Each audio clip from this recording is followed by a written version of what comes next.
Hey, beautiful moms. We are excited to get to kick off this new series with you all as you jump into Psalm 23. Neal and I have been married for about 19 years now. We've got a 14-year-old son, an 11-year-old son, and an 8-year-old princess, as Neal calls her. Yes, she is. You know, April, I remember when we were getting ready to get married 19 years ago, and ladies, we went into it with this pretty romanticized view of what marriage was going to be. Like, we were super idealistic and not very realistic about what it was going to be like. And those first few years of marriage, they weren't far off. Like, they were pretty good. We really did have a few years of it kind of feeling like we were honeymooning, even up to our first kid 14 years ago. When we had our first kid, it still kind of felt that way. Yeah, he was easy. We didn't understand what people complained about with parenting. We were like, we can teach the workshops, we'll write the books. I was getting ready to launch some classes, and then we had our second child. Yeah.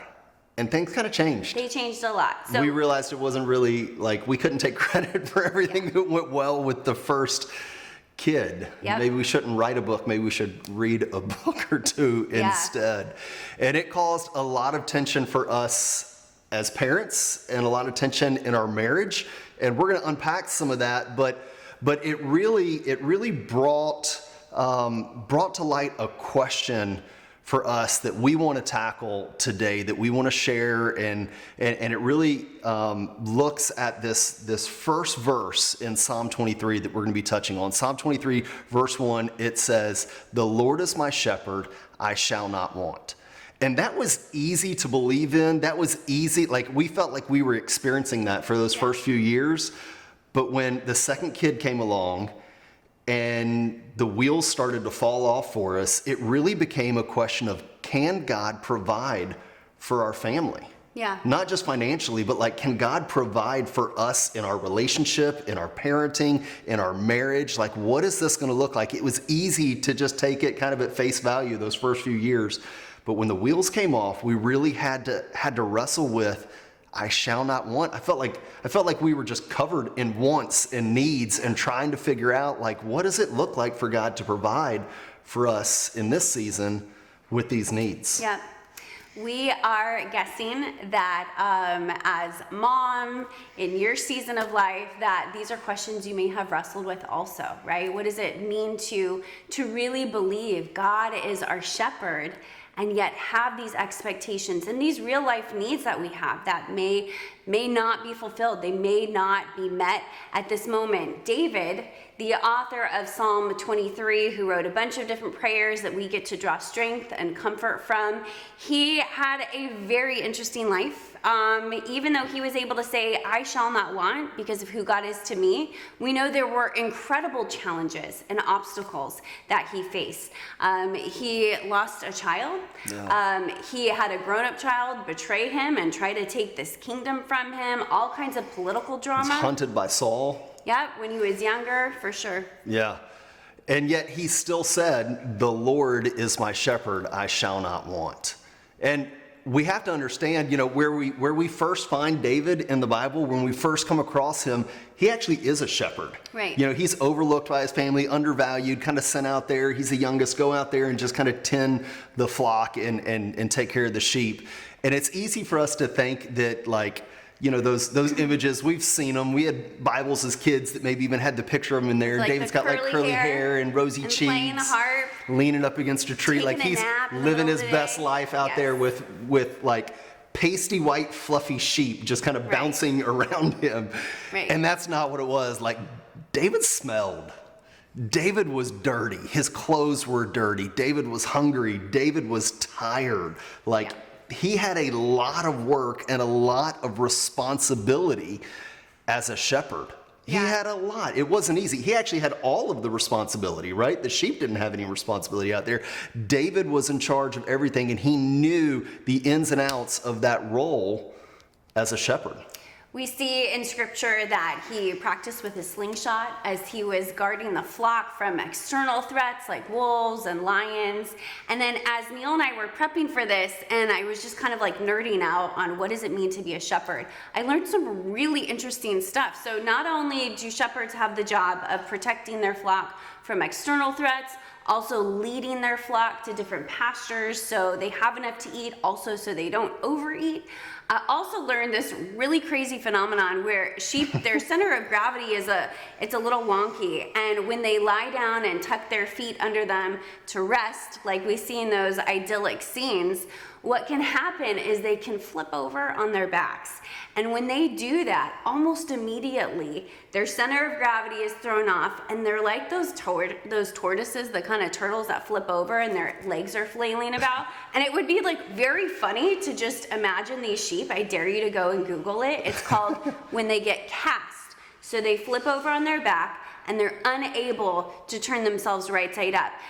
The crazy thing is, it's a real danger and a real threat. And if a shepherd doesn't spot and see his sheep out there in the field who's been cast or turned over, they turn themselves over, and he or she doesn't flip them over right side up, they can die within hours. They can't last overnight as a cast sheep. And so that just kind of blew my mind, because I thought, like, it just shifted this perspective of the role of the shepherd and how much work and vigilance there is in keeping their flock safe from outside threats and then also from themselves. Yeah. You know, I imagine, ladies, I don't know how many of you have pets, but if you have one, we've got a 2-year-old, like 25-pound cockapoo. You do. He is kind of my dog. His name's Barkley. Yeah. He's basically a like stuffed animal that, you know, walks around and follows me. Yeah. But there are times that I look at Barkley and I'm like, man, you got a good life, Barkley. Like, you just sleep whenever you want to sleep. You want to run around, you run around. You want to go outside, you go outside. You eat whenever you want to eat. Like, not a lot of variety to the diet, but besides that, like, he's got no responsibilities. He's got nothing that he has to do, ever. He just does whatever he wants. I promise you, David, like, I just imagine him out there, tired, dirty, hungry, the bugs are out, and he's just looking at these sheep that are just kind of stupidly walking around, eating, laying down, flipping over. He's got to go over there, flip it back, and he's just like, man, I wish I could just be a sheep. Yeah. Like, I've got all the responsibility, and this is killing me. I wish I could just be a sheep.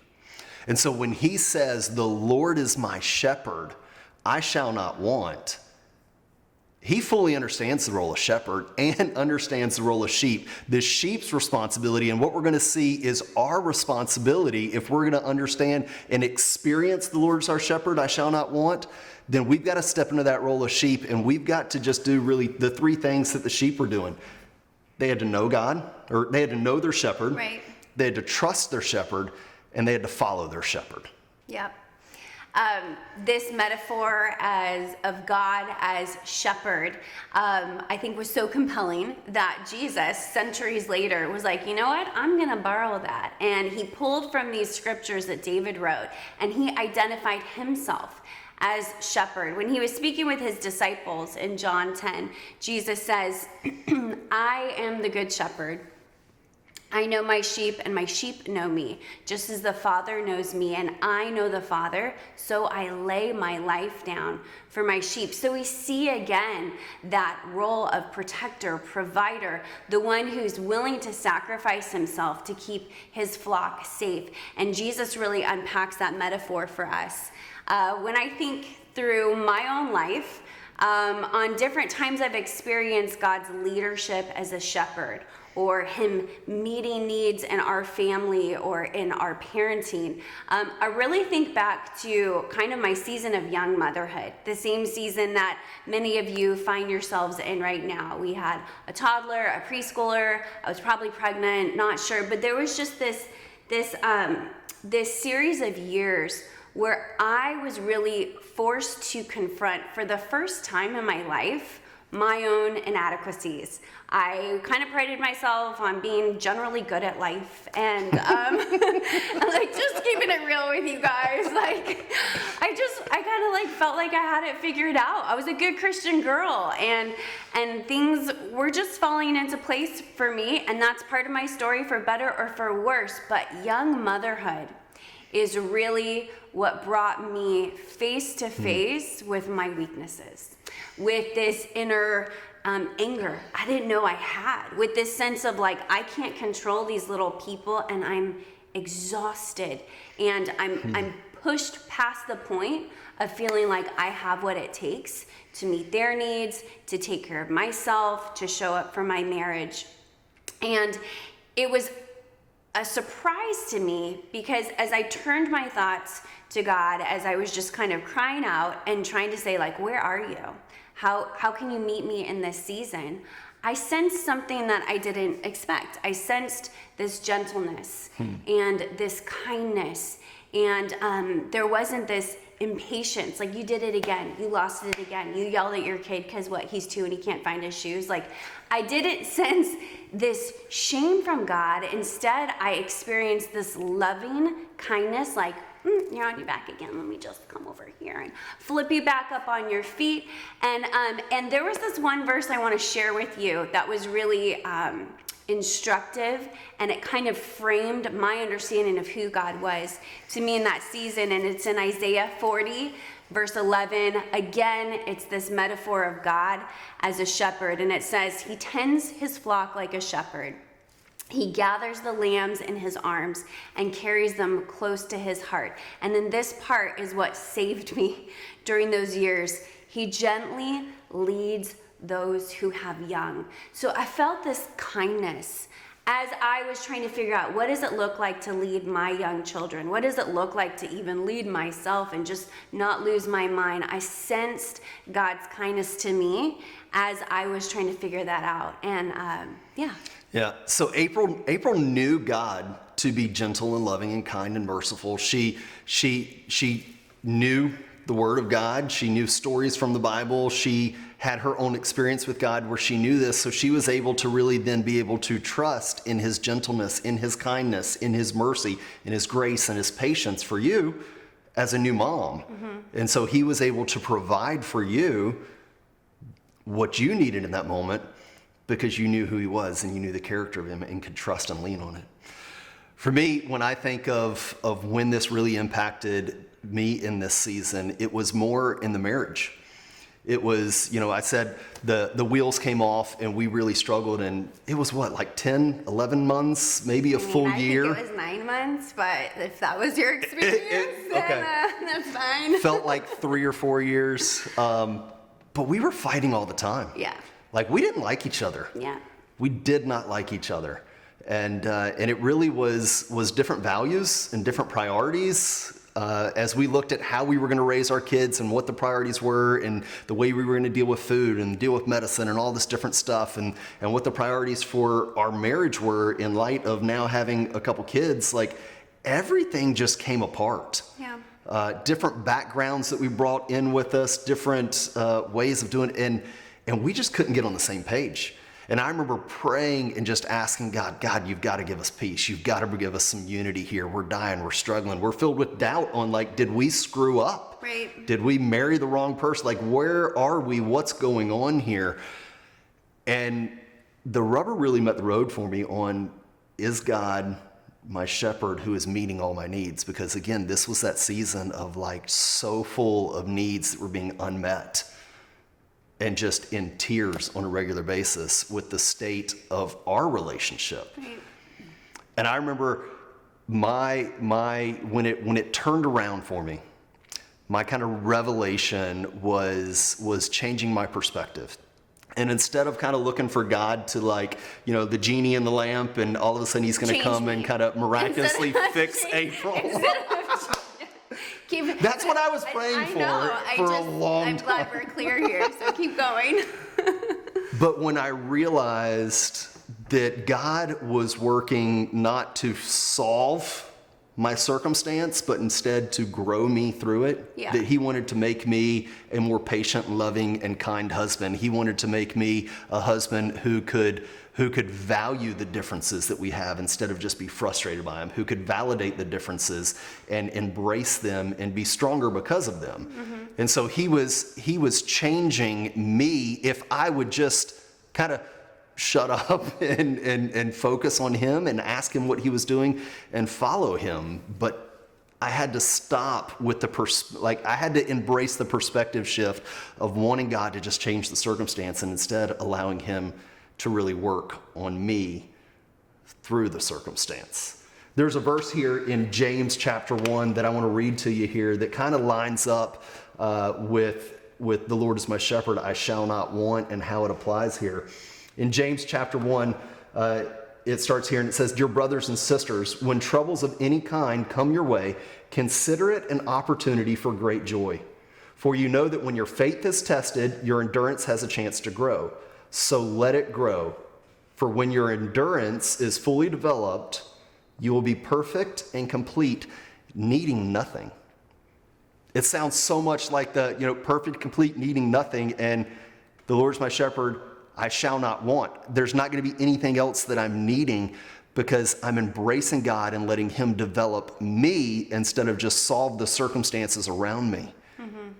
And that was huge for me. It changed everything when I kind of got on board with what God was doing instead of trying to make God get on board with what I wanted done. Right. Fixing you. Yeah. This is a true story. We're not phoning this in. This is like legit. So thank you for listening to part of our story as we've shared how God has led us and met us as a good shepherd. As you think about your own life and where you find yourself, the different challenges you're facing, the different things you may be crying out for. God, I need you to meet this need. I need you to show up in this area. As you consider that, we would invite you to continue to just reflect on, maybe talk with your small group, in what areas of your life can you experience God as a shepherd by trusting him? So thinking to my story where I really felt confronted by my own inadequacies and I needed to trust that God still loved me, that he was still there for me, that he was there to pick me up, put me back on my feet, get me off my back, put me back on my feet, and continue to meet me with the grace and the mercy that I needed to make it through a difficult season. Perhaps for you, you're thinking about how is God meeting me as a shepherd in his leadership? What does it look like for God to guide and direct me? So for Neal, when God spoke to him and said, hey, actually, we're gonna change how you're looking at your relationship right now, and I'm not gonna give you a superficial piece. I'm not gonna just give you guys like, oh, now you all of a sudden agree on everything. I'm gonna expand your capacity to appreciate each other's differences and to figure out what it looks like to walk forward, even with your differences intact. And then the third opportunity that we have, the third invitation or question. Yeah, it's following your shepherd, right? You've got to know your shepherd. The image that you have of your shepherd will play into your ability to trust your shepherd. Then you have to trust him, and then you've got to follow him. And for the control freaks in the room, this is where it gets a little difficult. Like, you want to be your own shepherd. You want to guide yourself. You want to do it on your own strength, your own wisdom, your own plan, your own everything. And you want to kind of manufacture and make the things happen in your life.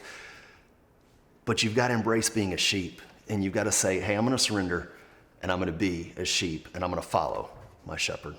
We hope you have some great conversation in your groups today. Thanks for letting us share with you.